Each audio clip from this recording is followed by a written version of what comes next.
All right, so November 27, 2001 was a bad day at school. But to explain why, we got to back up 11 days. It's the Friday before Thanksgiving, and as I'm getting ready to go catch the bus, I hear this crash in my kitchen. And then I hear my mom let out this scream, the kind you really only hear in horror movies. And that night, she's diagnosed with brain cancer, a rare kind. The chemo isn't gonna fix this kind. The get your fucking affairs in order kind. And they schedule her for a Hail Mary surgery 12 days later. And so we go home and we try and carry on like normal, but that's not possible. You see, my mom was like the life of the party before, but after a seizure, she just sleeps all day in this pop-up bed that the doctors threw in our living room. And so when I'm trying to play video games or watch movies, I have to turn the volume way up to drown out the sounds of her groaning from this pain that even the medicine can't take away. And on Thanksgiving, we get her in a wheelchair, we get her to the table, but we just sit there in silence. She's slumped over, she's unconscious, and we eat frozen pizza and french fries in just absolute silence. Because my mom's the only one in the family that knows how to cook, and they let a 14-year-old pick the menu. November 27th is a Monday, and at my mom's insistence, it means that I'm going back to school. You see, she worked in the school system. Education was very, very important to her. But it also meant that everyone at my little middle school in New Hampshire knew what had happened to my family over the last 11 days. So I'm walking through the front doors, and it's quiet, and it's still because no one knows what to say or do.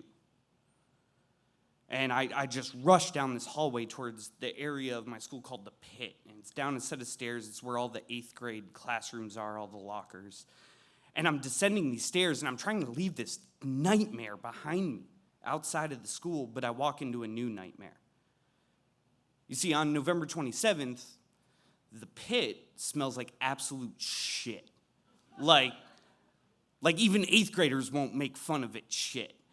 And so instead of going to first period, we all get lined up at our lockers. Our teachers go one by one, trying to figure out where the smell is coming from. And I'm standing there with Ronnie, who I share a locker with, and what I didn't know is that while I was gone, dealing with that nightmare, was Ronnie had wronged his girlfriend.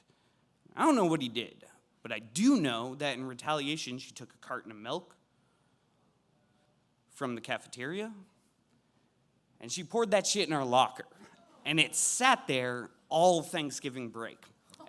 And so when it's finally my turn and I open this locker, that smell comes busting out. And at first, I'm super embarrassed, right? I'm in 8th grade. All my classmates are lined up.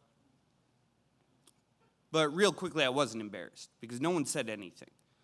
And I realized in that moment, I'm not Will anymore. I'm the kid with the dying mom. And even 8th graders won't shit on that dude. And I get yelled at, and I get detention, and I go home. And it's the night before my mom's big surgery. And she asked me, how was your day back at school? And like a 14-year-old, I lost it, man. That's fucking bullshit. I didn't do anything wrong. I wasn't even there. It's not my girlfriend. It's not my carton of milk. All this bad stuff is happening to me, and I didn't do anything to deserve that. And at some point during my incessant complaining, my mom has another seizure. And she falls at my feet. And she's convulsing, and she's foaming at the mouth. And I don't know what to do. And I freeze. And I just kind of stand there while my mom dies. Fuck, that's the first time I've told anyone that other than Terry. And I just told a room of strangers, right? You guys, I felt so fucking guilty for so long. Not that I could have done something, I get that. But that in the most important moments of my life, I didn't know what to do. I had no idea how important those 11 days would become. No one told me, hey, Will, you're having the last conversation your mom's ever going to have. And that people are going to ask you about it for years. I wouldn't have told her about some fucking bullshit day at school. Sorry. But as time's gone on, I've learned to forgive myself. You see, not knowing stuff can be scary, and it can be paralyzing, and it can feel like an admission that we're not enough, right? But it's also really unfair to beat up a 14-year-old over the stuff he didn't know when his mom was dying. And as I wrote this story, I prepared it, right? And I know that a story needs a turning point. And I wanted to deliver for you all for the story. Will, when did you realize it was okay to forgive yourself? I'd love to tell you it was some quiet moment with my mom in the back of my mind telling me that it was okay, but that's not what happened. The reality is I've just lived life for 20 years, and I've continued to not know stuff for a long time. And sometimes it is embarrassing, and it's humiliating, and sometimes it reminds me that life is beautiful, and it's authentic, and it matters. And that's okay. And so at what point did I realize that, it was okay that I didn't know shit? Well, I don't know. But I can tell you this.